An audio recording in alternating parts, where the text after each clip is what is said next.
Error no es igual a aprendizaje. Hay muchos topicazos de frases baratas que yo creo que ayudan poco. Esto se aprende más de los errores que de los aciertos. Yo conozco mucha gente que se equivoca permanentemente y no ha aprendido nada. Entonces dices, bueno, a ver, yo creo que aprendemos cuando interpretamos, nuestra manera de interpretar el error. Si todo lo dejamos en manos del resultado, esto afecta mucho a nuestra confianza de manera muchas veces muy negativa, ¿no? Y hay quizá 4 cosas que son muy interesantes. Primero, basar la confianza en el proceso. Una persona, sabes, que está preparada para competir cuando está deseando que llegue el momento. La segunda pata es basar la confianza en las fortalezas, en poner foco y en poner intención. La tercera pata es basar la confianza en el equipo, en tu entorno. Y la última es basar la confianza en la manera en la que interpretamos los errores. Lo que a mí me ha servido mucho y me sigue sirviendo es elegir a quién escucho. Pero no por escuchar a más gente voy a tener más criterio. Tengo que escuchar a la gente adecuada, ¿no? No aquella que me va a decir lo que quiero escuchar, sino aquella que creo que tiene ese espíritu crítico y que me va a incomodar. Yo con algunos deportistas siempre les digo, si queréis mejorar nos vamos a llevar mal en algún momento. Messi tiene el talento que tiene por sus condiciones innatas, por su tipo de fibra muscular, por su centro de gravedad, porque es un chico que entrena, pero porque ha jugado en el Barcelona y ha jugado delantero. Si Messi hubiera jugado de portero, entonces, claro, ¿cuál es la gran noticia de esto? Que si sabes en qué eres bueno y estás en el sitio adecuado, ¿qué te queda? El único factor del talento que depende 100% de ti. Entrena.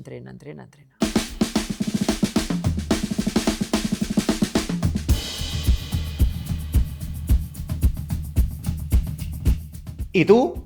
¿Tienes talento? ¿Qué es el talento? ¿Cómo conectas realmente lo que sabes con un talento? Pues hoy vamos a dar respuesta a esas preguntas. Sí, porque nuestro invitado lleva más de 20 años uniendo el deporte profesional con el mundo empresarial, ha estado y sigue estando con directivos y deportistas de élite, sacando ese talento, sacando su mejor versión y sobre todo diciendo algo que es fantástico, y es que hay un gran aprendizaje del fracaso y sobre todo que el talento no se tiene, sino que se aprende. Así que hoy quiero ser como Álvaro Merino.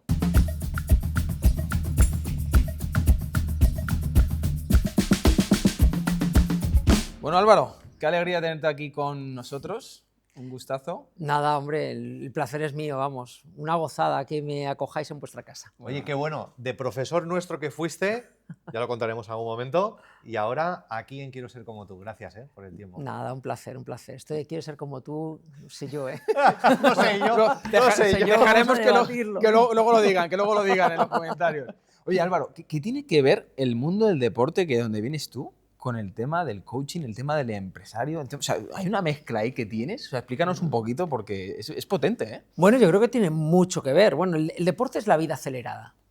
Sí, es la vida Es acelerada. decir, todo lo que nos pasa en nuestro ámbito personal o profesional, el deporte, todo pasa a mucha más velocidad, ¿no? Sí. Es casi un entorno donde os diría que el futuro fue ayer, ¿no? Pasa todo tan rápido. Entonces es un escenario, es una disciplina muy interesante de donde se pueden sacar muchísimos aprendizajes, ¿no? Y os hablo del deporte de élite, ¿no? Que quizás es lo que más pueda tener semejanzas con el ámbito profesional, ¿no? de muchas de las personas, ¿no? que están trabajando. Y tiene muchas cosas en común, y yo creo que esta conexión es fácil cuando hablamos de liderazgo, cuando hablamos de equipos, ¿no? El deporte es un escenario donde mirarse, es una metáfora muy, muy fácil. Pero yo siempre defiendo que donde más se aprende es de las cosas que diferencian al deporte de élite del mundo empresarial. Ya. Y para mí la más importante es que en el deporte de alto rendimiento dedicamos mucho más tiempo a entrenar que a competir. Sí, ¿verdad? Sí. Ahí, fijaros, incluso deportistas que entrenan 4 años, Sí. aunque tengan otras competiciones, pero entrenan 4 años para que un día, una hora, en menos de 10 segundos, en unos Juegos Olímpicos, se jueguen todo su trabajo, ¿no? Sí. En la empresa esto no pasa. Seguramente alguna persona va a estar viendo este programa a 1.5 de velocidad, porque no le da tiempo, estamos en la competición permanente, ¿no? Y esto hace que mucha gente se lesione. Sí. Y O sea, que es la vida acelerada tanto para lo bueno como para lo malo. Claro, y hay muchos deportes, y yo he estado muchos años y estoy muy relacionado con el mundo del fútbol, donde si ganas eres el mejor y donde si pierdes eres un miserable, ¿no? Es decir, no hay términos medios, muchas veces no te puedes esconder, ¿no? Porque muchas veces eres protagonista muy principal, ¿no? en muchos deportes, ¿no? Hay deportes donde te puedes esconder, Sí. pero otros donde no. Hay deportes que tienen una performance individual, estás expuesto permanentemente, ¿no? Claro. Claro. ¿Cómo se lidia con esos... Hablemos de los fracasos. ¿Cómo se lidia con los fracasos en el deporte y en la vida luego también profesional? Bueno, fíjate, mira, la palabra fracaso ¿No te gusta? no me termina de gustar. Es decir, yo creo que ¿Aprendizaje? hablamos de errores, Vale. ¿vale? Eso sí, error no es igual a aprendizaje, Cierto. ¿vale? Es decir, porque hay muchos topicazos de frases baratas que yo creo que ayudan poco. Esto de se aprende más de los errores que de los aciertos. Pues yo conozco mucha gente que se equivoca permanentemente y no ha aprendido nada, ¿no? Entonces dices, bueno, a ver, yo creo que aprendemos cuando enfrentamos el error, cuando interpretamos, en nuestra manera de interpretar el error. Sí. Yo creo que este es un elemento muy nuclear, ¿no? Si todo lo dejamos en manos del resultado, esto afecta mucho a nuestra confianza de manera muchas veces muy negativa, ¿no? Es decir, cometemos errores y si somos capaces de enfrentarnos a ellos y no echar la culpa a otro, superarlos o aceptar que no los vas a cambiar, estás aprendiendo porque te apoyas en el acierto. Enfrentar un error es un acierto, superarlo es un acierto. Yo creo que también hay que defender mucho los aciertos, ¿eh? Se aprende mucho. Hay quien dice, a veces se gana y otras se aprende. Sí. Ya, por eso queremos todo ganar, ¿no? Para Claro. aprender. Claro.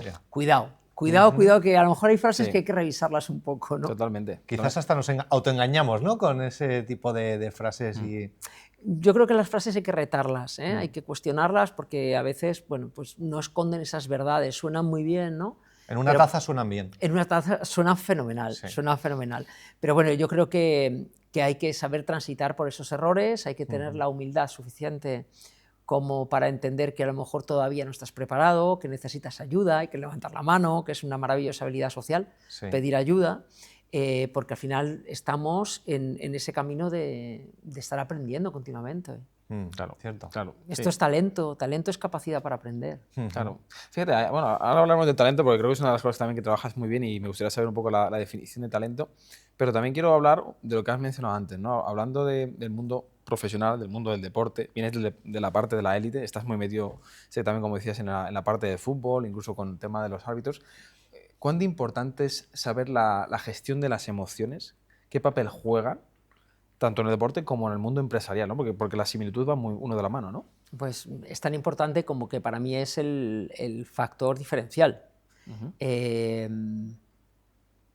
La mayor cantidad de errores en tomas de decisión, y el deporte de élite es toma de decisión bajo muchísima presión, la mayor cantidad de errores no tiene que ver con falta de conocimiento técnico, tiene que ver con la dificultad de regularnos emocionalmente cuando hay que tomarlas, ¿no? Es decir, tienes que tomar decisiones a 170 pulsaciones por minuto, a veces recorriendo 10 kilómetros. No es igual que estar en modo relax. Claro, no es lo mismo jugar con tus amigos al baloncesto que hacerlo en una final de unos Juegos Olímpicos. Son cosas diferentes, ¿no? Y hay gente, y los conocéis, ¿no? Y lo pongo en plan metáfora, que entrenan muy bien y compiten muy mal. Entrena muy bien y compite muy mal. ¿Vale? Sí, Gente curioso. que en escenarios donde no hay presión saben muy hacer las buenos. cosas, pero en situaciones de mucha presión se bloquean. El mundo del deporte, el mundo de la música, el mundo de las artes escénicas, son escenarios donde estas cosas las aprendes desde que eres muy niño. Yo cuando entrenaba y competía, más allá de que mi objetivo era mejorar físicamente, no era consciente de cómo estaba trabajando mi responsabilidad, mi disciplina, la tolerancia a la frustración, la gestión de expectativas, el trabajo bajo presión. Cuando acaba mi vida deportiva y entro en un entorno laboral, era un entrenamiento que yo ya había hecho y había trabajado toda la vida, ¿no? Presentaba un proyecto, me decían que no, y yo decía, Álvaro, piragua a pala y a seguir entrenando, ¿no? Es decir, esto es un aprendizaje que en esos escenarios que son de alto impacto emocional, tú los incorporas, pero hay mucha gente que no ha tenido esas vivencias. Entonces ahí tiene una cierta carencia también, ¿no? Claro. ¿Crees que esto que acabas de decir, ¿no? Esa parte de disciplina, de responsabilidad, ¿no? De que al final lo que hablamos, todo el cómputo de la gestión de emociones, se tendría que trabajar para todo el mundo? Porque no hablamos del deporte, hablamos de que esa gestión de emociones la tienes también en el trabajo, ¿no? En las presiones, una presentación, lidiar con un problema, algo que te la juegas, ¿no? Al final es lo mismo, ¿no? Estamos hablando que también es un poco incluso un mundo competitivo. Sí, yo creo que además las nuevas generaciones lo van incorporando más, los chicos jóvenes ya están recibiendo una educación emocional, tienen que hacer buen uso de ella, ¿vale? Porque también estoy viendo como gente que ya tiene una semántica emocional mucho más rica que la que hemos tenido nosotros, a veces la utiliza para victimizarse, y esto también es muy peligroso, ¿no? Pero sí, o sea, ya cuando tú eres capaz de expresar las cosas, ¿no? Es un paso adelante. Antes todo esto se metía debajo de la alfombra, ¿no? Llorar no es de hombres, pues ese tipo de mensajes, ¿no? De una sociedad tan machista y tan encorsetada, ¿no? Donde cualquier elemento que no era tangible, como es todo el mundo emocional, pues se dejaba para las mujeres y como algo blandito, o sea, un disparate absoluto, ¿no? Nuestros hijos yo creo que en esto nos llevan mucha ventaja, por suerte, ¿no? ¿Qué se requiere? ¿Qué cualidades? Porque me ha gustado la frase que has mencionado antes. Para competir y competir bien, ¿qué cualidades se necesitan? Wow.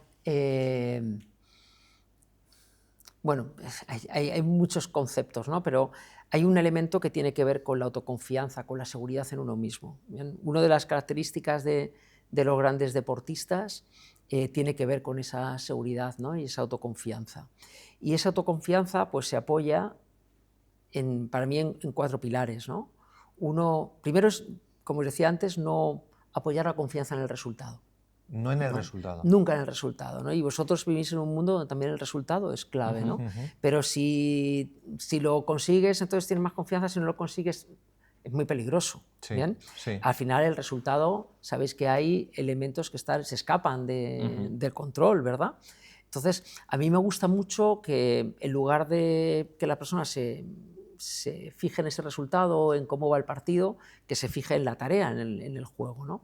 Y hay quizá 4 cosas que son muy interesantes. Primero, basar la confianza en el proceso, en haber hecho bien el camino, haber llevado una preparación rigurosa, tener hábitos efectivos en lo que haces, ¿no? Es decir, una persona, sabes que está preparada para competir cuando está deseando que llegue el momento. Y eso es porque todo el proceso lo ha hecho bien, ¿no? La segunda pata es basar la confianza en las fortalezas, en el uso estratégico de las fortalezas que tenemos, en poner foco y en poner intención. Bien, no estamos en la era de la gestión del tiempo, estamos en la era de la gestión de la atención. Sí. Y el foco y la intención es clave. La tercera pata es basar la confianza en el equipo, en tu entorno, en lo que te sostiene. ¿Bien? Cuando hablo de un deportista, tiene un entorno que aunque no sume, no resta, bien, pero cuando resta, Peligro. muy peligroso. Y la última es basar la confianza en la manera en la que interpretamos los errores. Y aquí hablamos de, sobre todo, la capacidad de ajuste. Sí. Cómo tú te ajustas cuando una situación no ha salido bien. Hay una historia muy bonita que contaba Fernando Botella, y me encantó, sobre Isaac Perlman, que es un gran violinista israelí que además sufre una poliomielitis, ¿no? Y él estaba iba a dar un concierto en el Lincoln Center, en Nueva York, y entonces, bueno, pues él tiene un ritual, ¿no? Sale muy lento por su enfermedad y tal, y a los 5 o 10 minutos de empezar el concierto, una de las cuerdas de su violín, de su Stradivarius, salta, ¿no? Olvídate. Olvídate, porque ni tienes otro Stradivarius de repuesto, ni tampoco puedes volver a colocar una cuerda, templar la cuerda. Imposible, ¿no? Se acabó el concierto, ¿no? Pero antes de que pasara esto, le pidió al director de la orquesta unos minutos, dijo, déjame, ¿no? Entonces él reinterpretó en su cabeza toda la composición para poder tocarla con 3 cuerdas, ¿no? Esto es capacidad de ajuste, ¿vale? Esto es capacidad, claro, es absolutamente y nunca antes haberlo hecho. Claro, y nunca antes haberlo hecho. Es decir, entonces, cómo tú, frente a lo que te pasa y que no controlas, decides cómo ajustas, ¿bien? Sí. Pues esto también es un elemento que te aporta una confianza tremenda, ¿no? Dices, oye, ¿cuántas veces hemos hecho una presentación, se ha ido el PowerPoint, tal, ¿verdad? Sí, y hay gente que se bloquea y para, o dices, bueno, pues con lo que hay tenemos, ¿no? Sí. Entonces, para mí ese es un concepto clave, ¿no? Para poder competir, entendiendo que entrenar es cambiar y competir es repetir, ¿vale? Que en las competiciones hay que apoyarse mucho en los automatismos, en las cosas que haces bien, ¿no? En esas fortalezas, ¿no? En lo que sabes que te funciona, porque eso te da mucha más seguridad, ¿no? Y luego, pues aceptar que hay en la élite, es que es muy poquito lo que puedes controlar, muy poquito. Porque lo que tú has dicho, ¿tú crees que el ambiente en el que alguien se rodea es más potente que la disciplina? Yo creo que, mira, si nos llevamos al mundo de la empresa, tú puedes tener unas capacidades tremendas, ser muy bueno, regularte muy bien. Si el entorno es profundamente hostil, la probabilidad de que te equivoques aumenta. Y esto es lo que hablamos cuando hablamos de cultura. Sí. Y la cultura es lo que se permite. No hace falta darle una explicación más grande. Y lo que se permite, se repite. Claro. Culturas punitivas, castigadoras, coercitivas, pues hace que la gente no tome decisiones, que se esconda. Es decir, culturas donde el error forma parte del proceso de aprendizaje, donde cuando te equivocas tienen que pasar cosas, porque tienen que pasar siempre cosas, pero no se buscan culpables, sino se busca la responsabilidad que tenemos en las cosas, hace que la gente sea más proactiva, que asuma más riesgos, ¿vale? que pase de ese accountability que hablamos a un ownership, ¿no? Es decir, claro, y la diferencia es que el accountability tiene que ver con ese concepto de responsabilidad que viene per se en tu puesto, pero el ownership es una actitud. Es una actitud. ¿Vale? Correcto. Y eso te lo permite muchas veces el contexto. Claro. Por eso es tan importante poner foco en cuál es la cultura que creamos, ¿no? Con lo que hacemos. Claro. Fíjate, esto que acabas de decir me gusta mucho por el tema de que, por eso creo que la similitud entre lo que ocurre en el deporte con lo que puede ocurrir en el mundo empresarial lo unes también tú. Además recuerdo una vez que contigo escuchándote, ¿no? Por ejemplo, la parte de los árbitros, ¿no? Que lo decías, ¿no? Tienen una presión a veces, ¿no? De tomar decisiones bajo un contexto terrible, ¿no? Insultos, gritos, miles ¿no? de personas gritando, ¿no? Y ahora tienen que tomar una decisión en un contexto muy negativo y tienen que ser una decisión acertada, ¿no? Independientemente de lo que piense el resto, ¿no? Claro, en el mundo del emprendedor o en el mundo del empresario ocurre a veces lo mismo, ¿no? Tienes a lo mejor un contexto en el que emprende de tu entorno, te estás loco, vaya locura, ¿cómo vas a hacer esto? ¿No? O en el mundo empresarial, ¿cómo vas a tomar esa decisión? ¿No? Que quizás vas todo en contra. ¿Cómo puedes unir eso y qué tendría que hacer alguien para aislarse de esa situación? Porque como no te aísles, entre comillas, o no sé cómo explicarlo, Sí. ¿qué consejo le darías? Porque eso pasa en los dos Bueno, ámbitos. no me pidáis consejos porque no me gusta dar consejos. Bueno, no, pero para ¿qué mí... pensamiento? Vale, para mí, la reflexión que hago sobre esto, ¿no? Lo que a mí me ha servido cuando he tenido mucha gente contándome y diciéndome y también teniendo el descaro de darme consejo cuando no se los he pedido, ¿vale? Que eso pasa también, que eso pasa mucho. Porque cuentas algo y parece que la otra persona está en la obligación de darte un consejo. Sí. ¿No? Y Si lo solamente sabe quiero todo, que me ¿eh? escuches. Sí. Claro, ¿no? Hay mucho cuñado, ¿no? Por ahí, ¿no? Lo que a mí me ha servido mucho y me sigue sirviendo es elegir a quién escucho. ¿Vale? Es decir, creo que es muy importante que esa figura de los mentores, ¿no? De esas personas que han pasado por lo que tú quieres pasar, ¿no? Y son tu yo de dentro de 10 años, sí. Creo que es muy estimulante elegirlas bien, ¿no? Y cuando tú eliges bien esas personas y tú vuelcas un poco todas tus dudas, todas tus reflexiones, ¿no? Y recoges con criterio propio, todo lo que te dicen, a mí por lo menos me ha servido mucho. Pero no por escuchar a más gente voy a tener más criterio. Ya. Creo que tengo que escuchar a la gente adecuada, ¿no? No aquella que me va a decir lo que quiero escuchar, sino aquella que creo que tiene ese espíritu crítico y que me va a incomodar, ¿no? Yo con algunos deportistas siempre les digo, si queréis mejorar nos vamos a llevar mal en algún momento. Claro. Os vais a enfadar conmigo, nos va a gustar, ¿no? Claro. Vais a tener que metabolizar, ¿no? y madurar muchas de las cosas que dices y a lo mejor no te sirven, ¿no? Pero tienes esa actitud de recibir ese feedback, ¿no? Y de trabajártelo, es muy complicado que tú puedas mejorar, ¿no? Es que además mencionabas una cosa que se suele potenciar justo la parte más débil. O sea, yo estaba pensando, tú dices potenciar las fortalezas, pero a veces si uno tiene un hijo y el hijo es bueno en matemáticas y es malo en física, le metes un profesor particular en física. ¿Y por qué no le metes 3 profesores particulares en matemáticas para que se vuelva un matemático excepcional, ¿no? Totalmente. Es muy cultural. Sí, volvemos a la cultura. Volvemos a la cultura que hemos vivido en este país. Tú te vas a otros países y esto no sucede igual, ¿no? Sí. Y ya no solamente es eso, ¿no? Es decir, que ponemos mucho más foco en arreglar lo que hacemos mal que en mejorar lo que hacemos bien, ¿no? Sí. Lo que hacemos mal hay que trabajarlo, sí, claro que sí, Sí. pero para livianizarlo, para Muy bien. aligerarlo, para que no sea un lastre, ¿vale? Pero el foco creo que hay que ponerlo en aquello donde aportamos valor, ¿no? Sí. Pero yo hago dos reflexiones aquí. La primera es que además ese talento del que hablamos se alimenta de un sustrato, dos sustratos. Uno es la curiosidad Sí. y otro es la disciplina.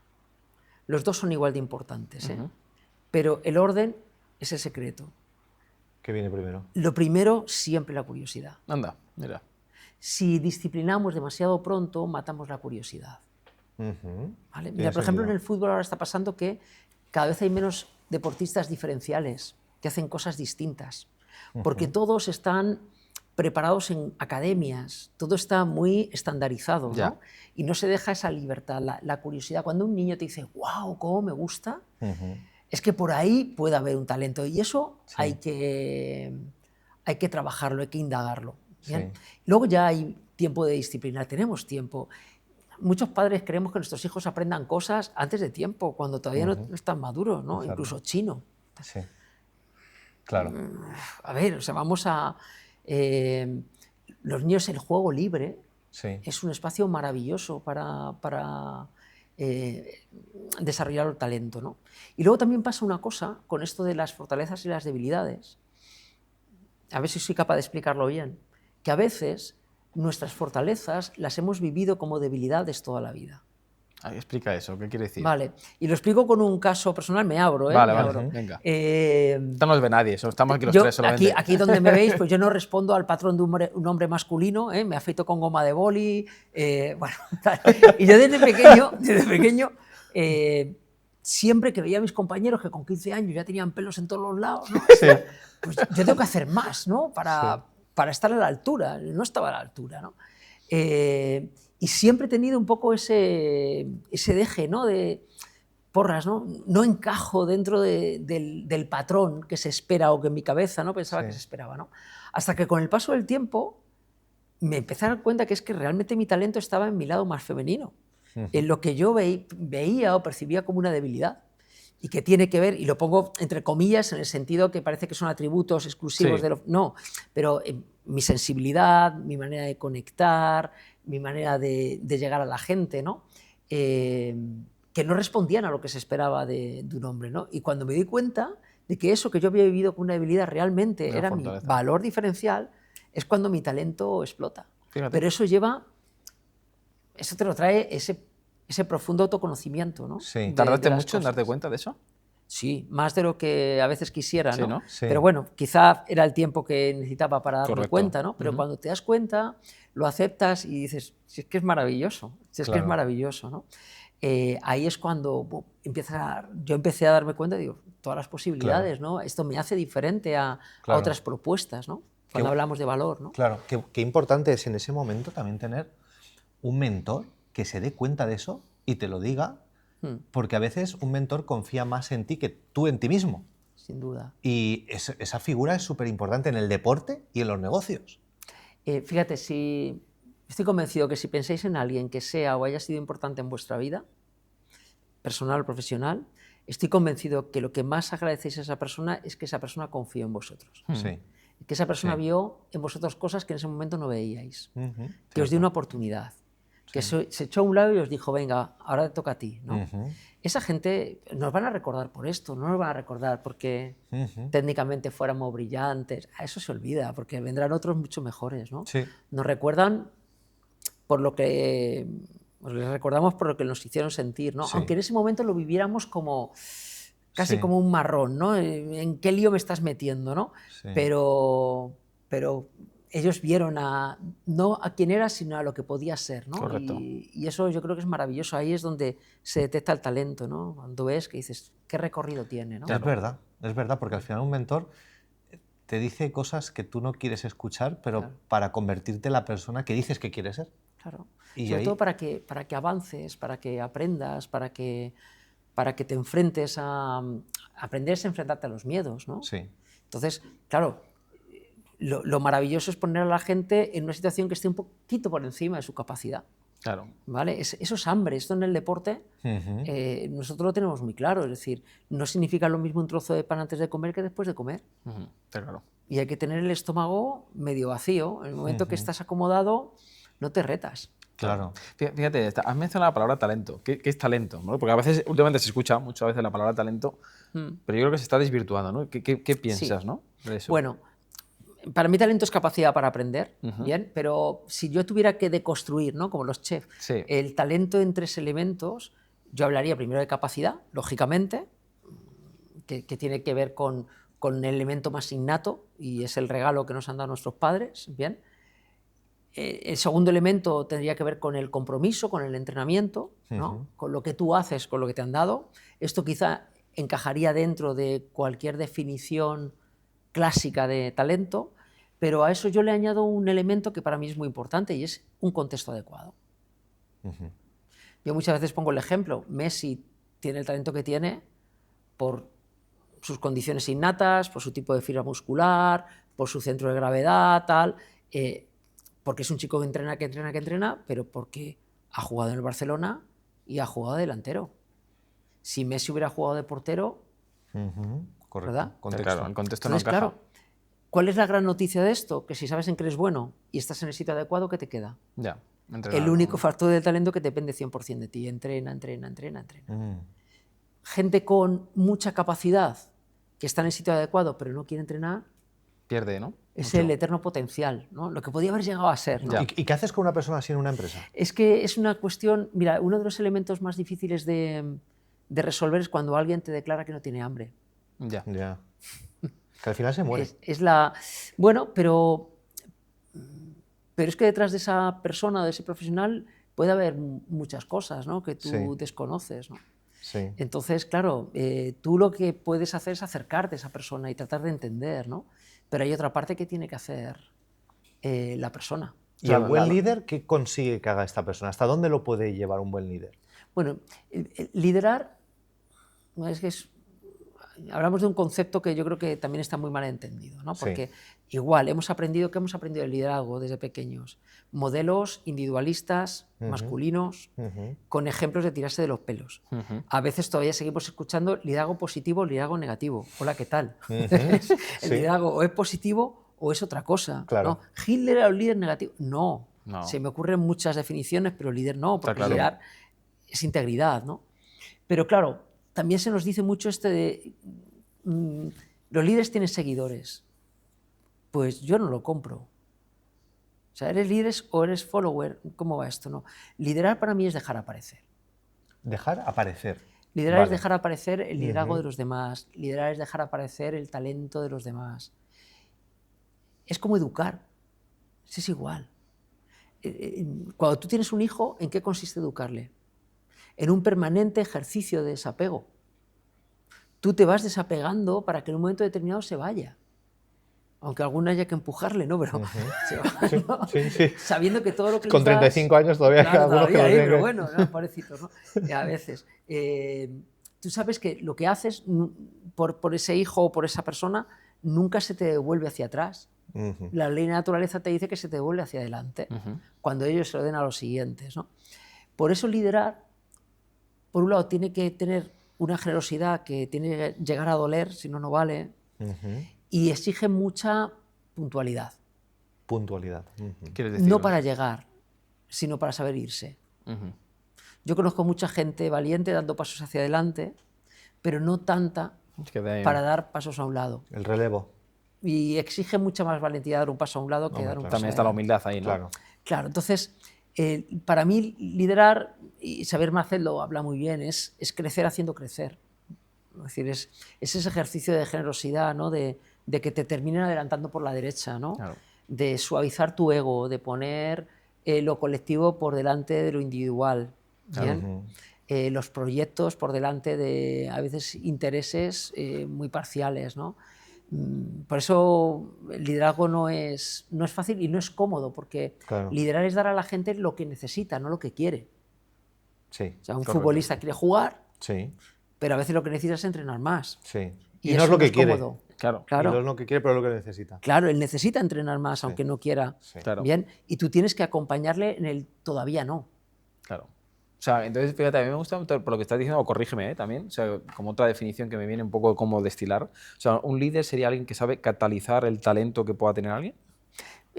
Fíjate, puede ser catalizar. Yo es que en esta época de tanta velocidad, de tanta lanzadera, tanto catalizador, Tanto 2X. claro, tan aceleradora, Sí. es que yo creo que lo importante es acelerar. Me gusta eso. ¿Vale? Es que nadie puede pensar estratégicamente, nadie puede imaginar el futuro, que en eso consiste pensar estratégicamente, si está agotado. Estamos en una sociedad del cansancio, lo dice Burchu y Han, ¿no? Sí. Es decir, vivimos en un agotamiento absoluto, vivimos en una realidad que la gente, buscando su autorrealización, se está autoexplotando. Sí. Entonces, es ser capaces de llevar los ritmos, ¿no? Entonces, no sé si es catalizar, pero sí es acompañar bien en el ritmo. El talento a veces necesita su tiempo. Por ejemplo, aquí hay una disonancia que vivimos ahora, ¿no?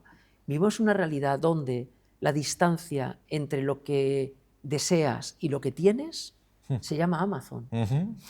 ¿Vale? Y eso, Prime. claro, es ¡pum! Sí, Y eso tiene que convivir con el hecho de que las cosas importantes nunca son flor de un día. Exacto. Son fruto de un esfuerzo sostenido en el tiempo. El deporte te dice que los atajos no existen. ¿Sabes? Entonces, tú tienes que combinar esas dos cosas, que no es fácil, porque antes estábamos acostumbrados a esperar. Sí. Ahora no, ahora es un mundo de inmediatez tan bestia que para nuestra gente más joven, nuestra maravillosa gente joven, pues es un reto que van a tener que resolver. Pero es verdad esto que dices, ¿no? Porque o sea, es que el mundo cada vez va más acelerado, ¿no?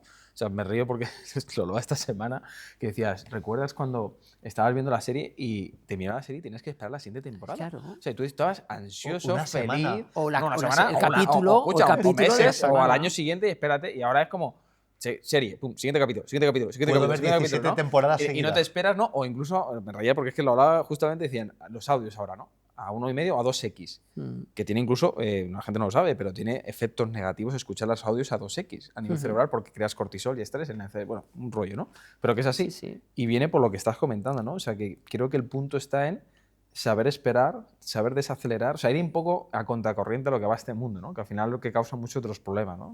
Sí, totalmente. O sea, yo eso lo veo, es decir, pero es además el saber parar para tomar luego buenas decisiones, Exacto. para acelerar después, para poder ir a esa velocidad crucero que tú quieres. Pero parece que si no consumes todas las cosas, te quedas atrás, ¿no? O sea, fíjate, está diciendo, perdón, es que me viene. O sea, ¿crees, Álvaro, que hay muchas personas que podrían conseguir grandes resultados? Me da igual en qué área, pero el problema de que no los lleguen a conseguir es por esa velocidad, ¿no? Y que evidentemente puede haber errores por el camino que yendo más despacio no existirían, o porque ni siquiera tienen la paciencia de que puede llegar, pero a otro tiempo del que espera. O a otros resultados. O a otro resultado incluso. Claro, o a otros resultados, ¿no? Entonces,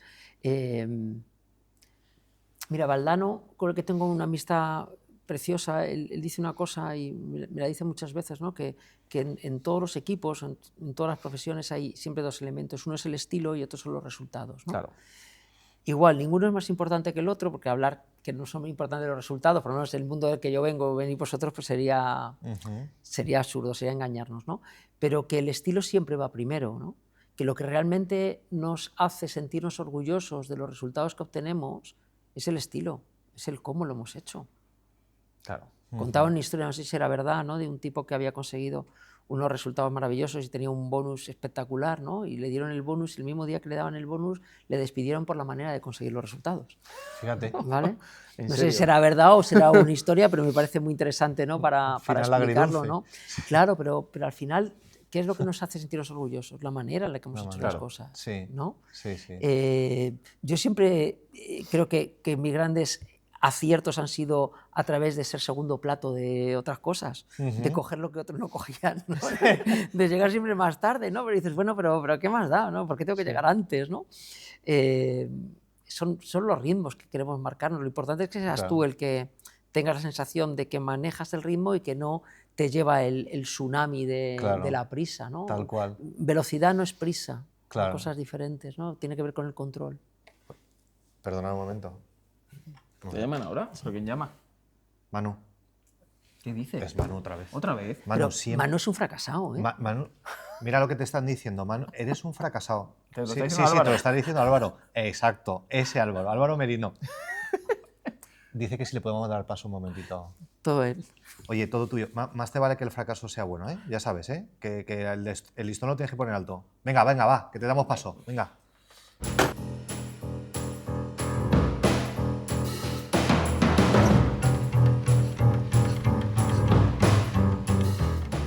Hola, disculpadme que interrumpa la entrevista, pero es que os tengo que contar una cosa muy importante que igual ya sabéis, y es que en la ciencia a veces los descubrimientos vienen después de muchos años de investigación y desarrollo y a veces pues porque un señor despistado tiene hambre. Y esto es lo que sucede con el microondas. ¿Os lo cuento? Venga, va, 1945. La empresa se llama Racción y se dedican a fabricar radares para la Segunda Guerra Mundial. El hombre va caminando por el laboratorio y de pronto descubre que la chocolatina se empieza a convertir en una pasta pegajosa y pastosa. Dice, qué extraño, si aquí no hace tanto calor. Acababa de pasar cerca de un magnetrón. Se queda mirándolo, intuye que quizá las microondas pueden tener algo que ver, pide que le traigan maíz. De repente el maíz ¡pa! Explota y se convierten en palomitas de maíz, las primeras palomitas de maíz creadas con radiación de la historia. Dice, tráeme un huevo. Le traen un huevo, ¡pa! El huevo le explota en la cara al ayudante y dice, bueno, no traigan más cosas que vamos a terminar matando a alguien. Y el caso es que intuyen que ahí puede haber algo. Comienza el desarrollo y 2 años después, Racción construye el primer microondas del mundo, que tenía el tamaño de un refrigerador y pesaba unos 300 kilos. A ver, era poco práctico. Poco a poco se van reduciendo y hoy en día todos tenemos un microondas en casa, que es un cacharro que nadie sabe muy bien cómo funciona, pero que lo usamos para calentar leche y de vez en cuando pues para hacer palomitas de maíz. ¿Cuál es la moraleja? Pues que en ocasiones, en la ciencia y en la vida, los grandes descubrimientos llegan por accidente y porque tienes hambre. Qué hambre, ¿no? Seguid con eso.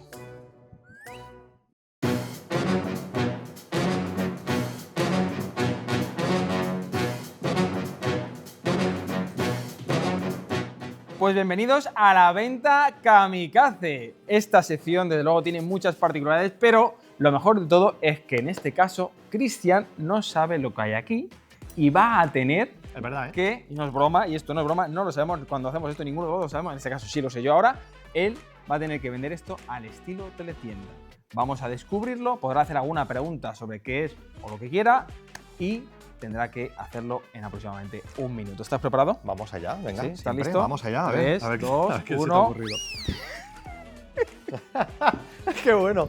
Vale. Estos son los típicos pasacables, ¿no? Para organizar los cables, ¿no? Efectivamente, eso es. Vale, perfecto. ¿Esto está hecho de algún material concreto? Bueno, plástico, como ves. Plástico flexible, eso es importante. Ah, vale. Pues, plástico Sí. flexible. Es un tipo de silicona de plástico, más que nada. ¿Me das 2 por alguna razón? Bueno, para que se vea mejor. Para que se vea mejor, vale. Vale, perfecto. Ok, y... vale, o sea, esto tampoco tiene mucho más misterio. Es que es lo que hay.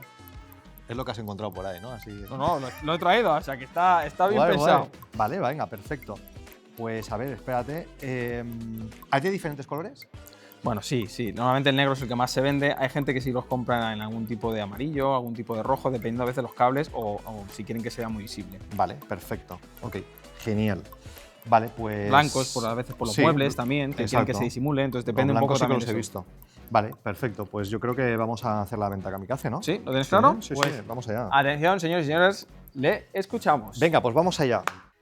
Quiero que me lo confieses y me digas sí o no. ¿Alguna vez te ha dado la sensación de que estás en tu escritorio y tienes tantos cables, el del iPad, el del móvil, el cargador de no sé qué cosa, qué aparato, y está todo liado? ¿A qué te ha pasado? Es más, hasta te has tropezado. Así que alguna vez has tenido casi un cuasi accidente. Solución maravillosa, única, momentánea, rápida y muy económica. Esto que ves aquí es un organizador de cables, fíjate, flexible para que lo puedas adherir tanto en superficies planas como en superficies redondas, para que cualquier parte de la casa no rompa tu estética. Lo mejor de todo es que no solamente lo tienes negro, lo mejor del negro es que no se ve la suciedad, prácticamente pasa desapercibido, pero si tienes un objeto blanco como este, lo mejor de todo es que también lo tienes en versión blanco para que absolutamente no se vea nada. Y si encima tus cables son blancos, que seguro que lo son, pues realmente parecerá que lo tienes todo organizado, aunque realmente sabemos que eres un desastre. Pero cara a la galería, que eso es lo que cuenta, pues serás un ordenado de nivel de matrícula de honor. Lo mejor de todo es que solamente tenemos 200 unidades, cada pieza de esta del pack cuesta 2,50 y si lo pides ahora te lo llevamos gratis a tu casa. Lo único que tienes que hacer es hacer clic en el enlace y comprarlo y asegurarte tu compra hoy mismo. ¡Tiempo! Bueno. Oye, ha estado bastante bien, bastante chulo. ¿Sí, no? Sí, porque a ver, me ha gustado porque has empezado sobre todo hablando del problema.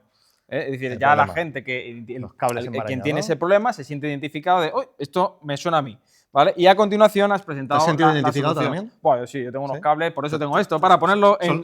Se los ha comprado para Se lo él. compra para mí y aprovecha que me lo venda. Entonces, sí, está muy bien esa parte, creo que Vale. es importante. Eso a la hora de vender es importante, presentar el problema inicialmente para que diga, me siento identificado con esa situación y luego ya, evidentemente, les has puesto incluso en cómo pueden usarlo. Creo que es importante también para que alguien diga, pues esta situación también en particular me pasa cables desordenados y puedo ahora tenerlos ordenados, Muy diferentes colores, así que está muy bien. Y luego la limitación de la cantidad, ¿no? Es decir, para crear ese tipo de urgencia en ese CTA que viene muy bien. Me está diciendo el equipo que nos estamos quedando sin stock. Estamos así que quedando en stock, Yo de sí. ti me iría a la descripción lo compraría. Así ya. que, bueno, enlace en la descripción, aprovecha a comprar si tienes problemas con los cables, a hacerlo y sobre todo aprendizajes de la venta, que aunque aquí nos reímos, siempre se sacan lecciones prácticas. Así Oye, que, dinoslo en los comentarios qué te ha parecido. ¿Qué Si te tal ha lo ha gustado, hecho? si no te ha ¿Qué gustado. tal lo ha hecho? ¿Qué tal lo ha Si lo hecho? vas a comprar, si no, dale un poquito de feedback. te leemos en los comentarios.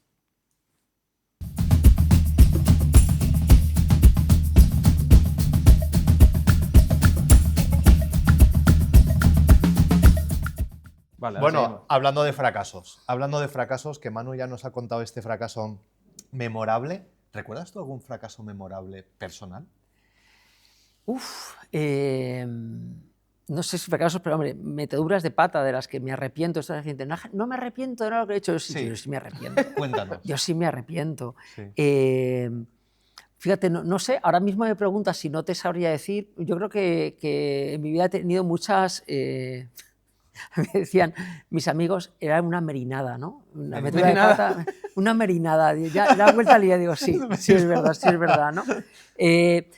Yo creo que mis errores han venido siempre por mi curiosidad insaciable. Fíjate. ¿Vale? ¿Ya de pequeño?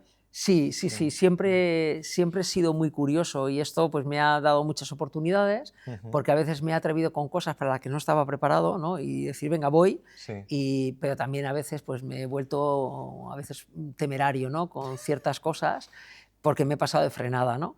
Pero no, yo no recuerdo haber vivido un gran fracaso, como hay gente que cuenta de tal, ¿no? Sí. Pero sí muchas meteduras de pata que sobre todo he tenido que aprender a procesarlas y me ha costado mucho.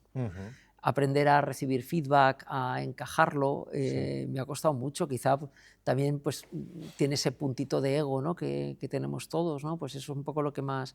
Pero yo quizás soy un hombre de microcosas, ¿no? De microaciertos y de micrometeduras de pata, de merinadas.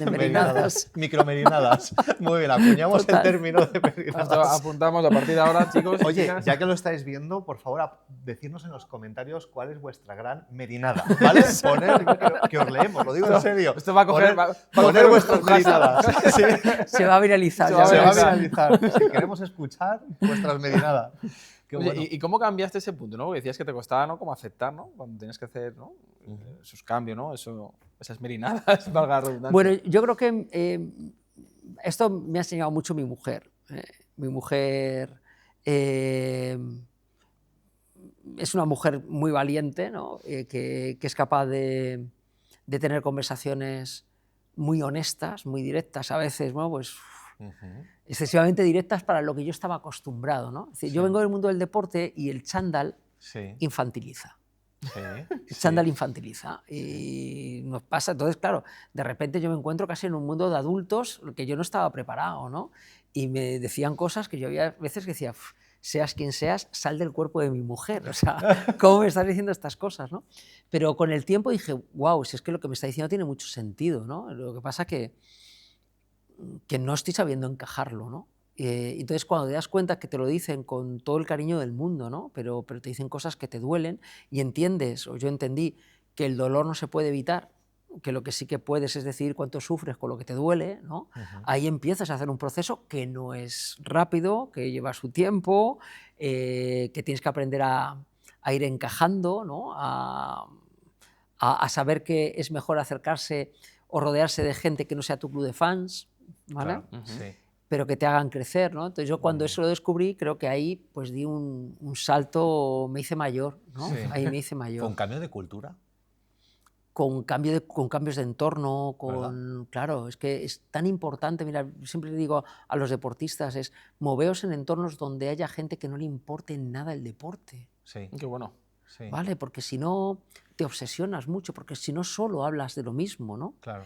Y claro, y muchas veces el deportista en ocasiones es una persona con un nivel de autoconfianza en lo que hace muy grande, pero un nivel de autoestima muy alto, muy bajo, perdón, en otros entornos, donde no se sienten hábiles, ¿no? Claro. Claro, entonces el deporte de élite te lleva a veces a obsesionarte y a enfocarte en una única cosa, ¿no? Sí. Pero es que el mundo tiene mucho más, ¿no? El deportista se jubila 2 veces. Cuando su cuerpo ya le dice se acabó y cuando luego sigue con su vida como cualquier otro, ¿no? Porque solamente unos poquitos pueden vivir de las rentas de su deporte, ¿no? El resto tienes que reciclarte, ¿no? Entonces, claro, sales a otro entorno y necesitas entender otro mundo que para ti es casi ciencia ficción, porque has estado en una burbuja, ¿no? Y a veces eres adolescente hasta los 35, los 40 años que te retiras, ¿no? Claro. Entonces, bueno, es muy interesante moverse en distintos entornos. A mí, por lo menos, me ha sido de mucha utilidad para ese proceso de madurez, sin lugar a duda. ¿Y cómo detectas que alguien, por ejemplo, incluso aunque no está en el mundo del deporte, te has encontrado con gente que tiene esa burbuja por alguna razón? Sí, en el mundo empresarial. Sí, a eso me refiero. En el mundo empresarial, mucha alta dirección ¿Sí? vive en burbujas que les alejan de cualquier tipo de conflicto, pero porque también son culturas donde realmente no se estimula un feedback honesto, conversaciones adultas, ¿no? Entonces, claro, esa gente vive aislado de la realidad. Quizás es porque debido a ese puesto, ¿no? Digamos, la gente se cuida un poco, ¿no? de decir las cosas de forma clara y directa. Claro, tú te tienes que adaptar, lógicamente, por donde estás, ¿no? Pero sí, volvemos de nuevo a infantilizar. Claro, y yo creo que somos adultos, tenemos que hablarnos como adultos y esas conversaciones pues a veces son incómodas, tienen que ser incómodas. Y el poder tener esa influencia bottom-up es clave, es clave. Claro. Equipos con futuro. Ay, qué bonito. Equipos con futuro. Personalmente no lo he leído, pero lo voy a leer. ¿Cómo resumirías brevemente y destilarías lo que nos espera en este libro? Pues mira, es un libro que le tengo mucho cariño porque lo he escrito con Joan Capdevila, uno de aquellos chicos que ganó el primer mundial que consiguió España. Y en ese libro hablamos de la historia de aquella selección, que todos nos quedamos con aquel 2010, ¿no? Pero es una historia que empieza en el año 2000, cuando parte de la columna vertebral de ese equipo gana la medalla de plata en los Juegos de Sydney del 2000, medalla que algunos no se querían colgar porque habían perdido una final para matarles, y cómo tienen que transitar por 10 años complicados, con cambios de entrenadores, con presión mediática muy grande, y cómo la figura de los principales entrenadores, especialmente Luis Aragonés, los principales jugadores del equipo, construyen una cultura que bueno, nos hizo pues, durante 6 años pues, difícilmente defendibles, una de esas selecciones que se recordarán, ¿no? Durante mucho tiempo, y vamos vinculando aquellas experiencias a lo que pasa también en las organizaciones, ¿no? Es un juego de comparación entre ambos entornos, ¿no? donde ves que las claves no tienen que ver con lo técnico, que eran maravillosos todos, ¿no?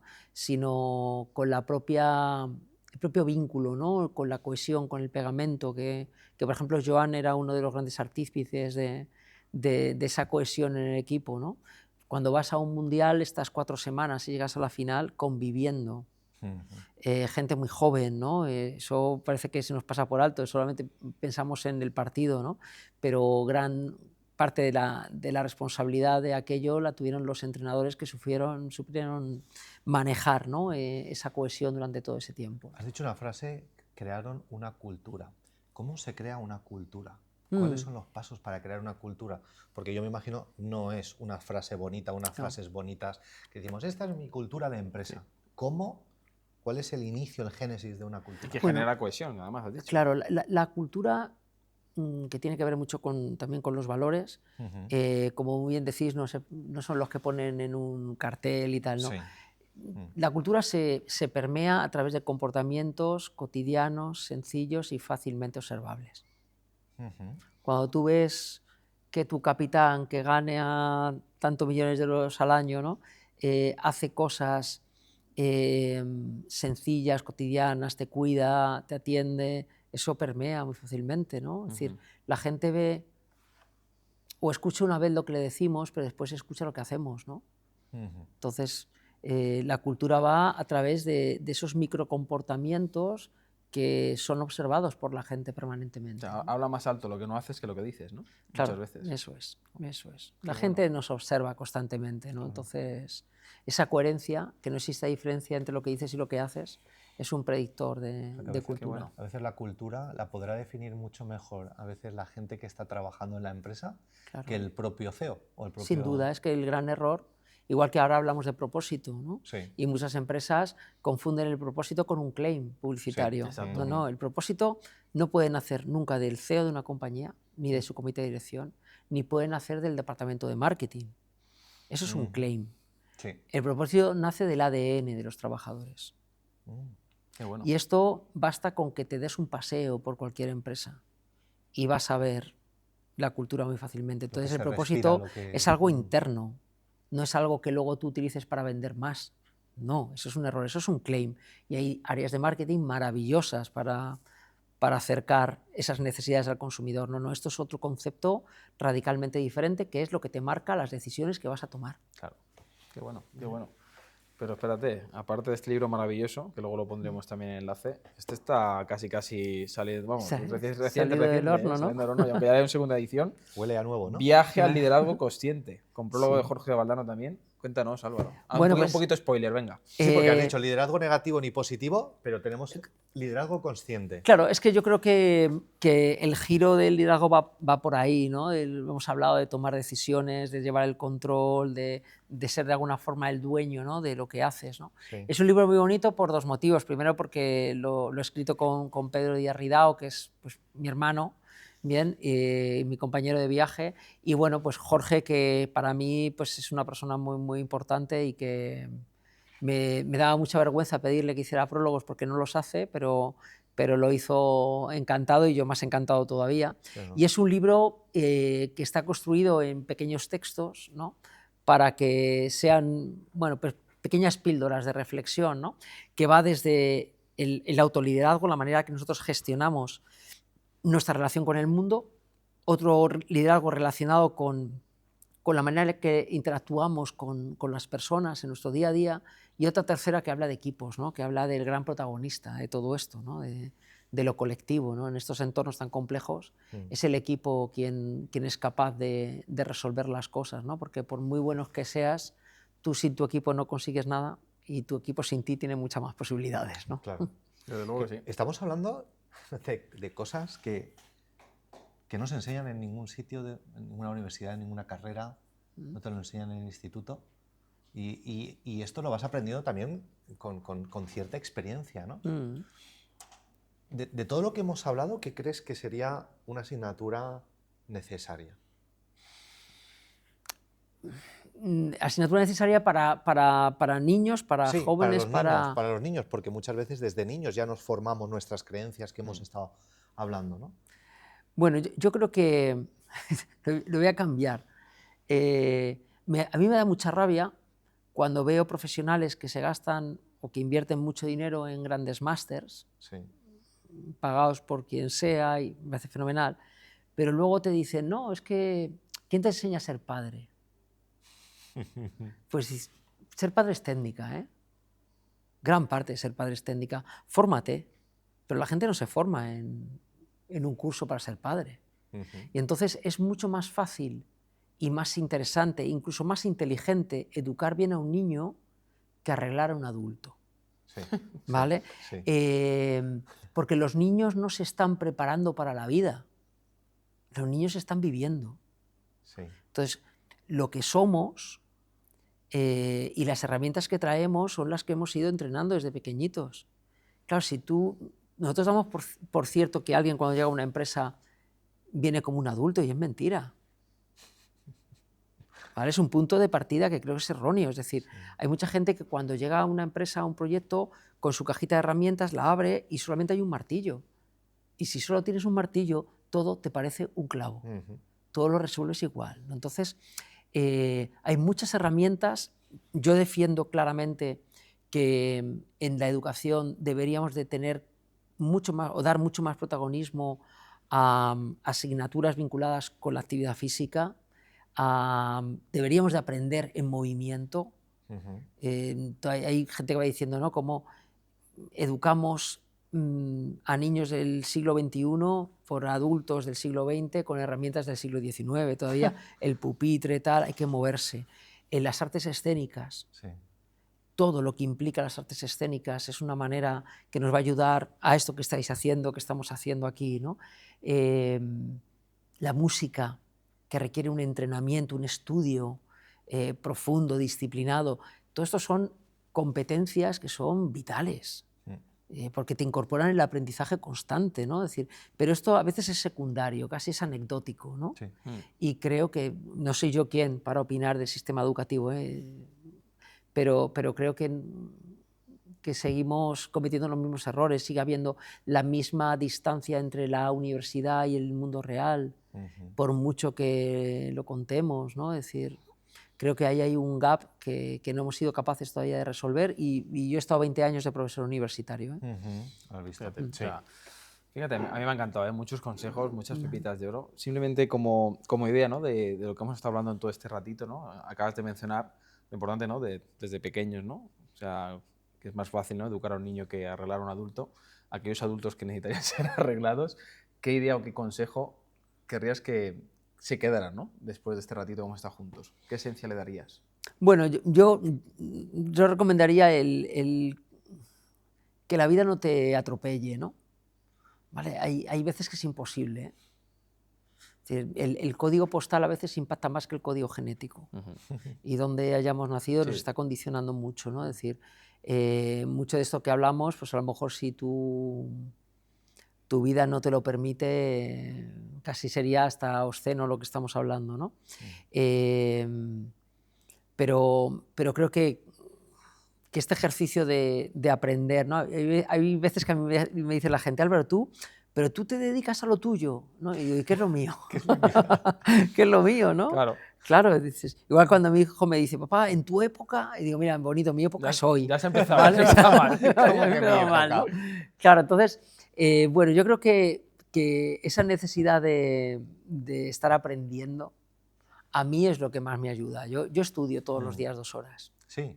Pero no entiendo que la gente se extraña, ¿no? Dices, oye, si fuera deportista nadie le extrañaría que entrenara Que entrenara, 4 claro. horas, ¿no? Sí, sí, sí. Ahora dedicándome a lo que me dedico, a mí lo que me extraña es que haya gente dedicándose a mi profesión que no estudie. Claro. Que ¿Y no qué me entra en la estudias? cabeza. Pues ahora estudio muchas disciplinas diferentes a mi mundo, ¿no? Y más relacionadas con la antropología, con la filosofía, es decir, vuelvo a aprender ya no solamente del mundo del management o el mundo del deporte, sino de disciplinas diferentes que hablan de lo mismo, la sociología, hablan de esto que estamos hablando desde perspectivas diferentes, ¿no? Entonces, creo que eso es lo enriquecedor. Yo tengo un compañero en el proyecto que tenemos que está para hacernos estudiar.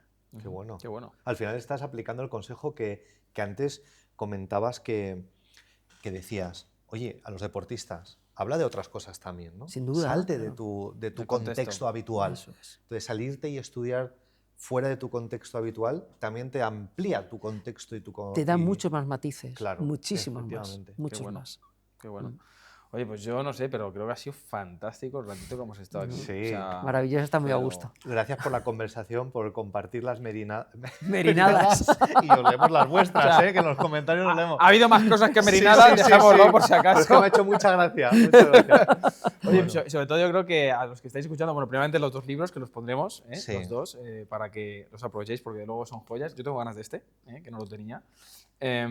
Y sobre todo los consejos, ¿no? Ponernos en los comentarios, aparte de las merinadas, ¿qué os lleváis de esta bonita entrevista de valor? Y de nuevo, de verdad, muchas gracias. Un Álvaro, placer. por este Gracias a ratito. vosotros, de corazón. Gracias, Álvaro. Muchas gracias. Y seguimos. Y os leemos en los comentarios. Así que a compartir.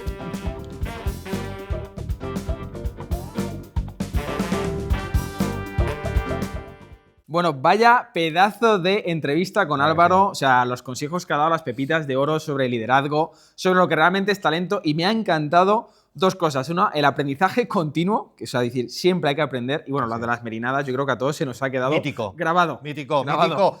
Y de hecho, nos despedimos, pero antes 3 cositas muy importantes. La primera, suscríbete. Si no lo has hecho ya, suscríbete porque de esta forma pues estás al día con lo que ponemos en el canal. Segundo, déjanos en los comentarios qué te ha parecido, sugerencias, incluso qué te gustaría que vendiéramos al estilo teletienda. Y quizás se nos ocurren cosas, ideas locas.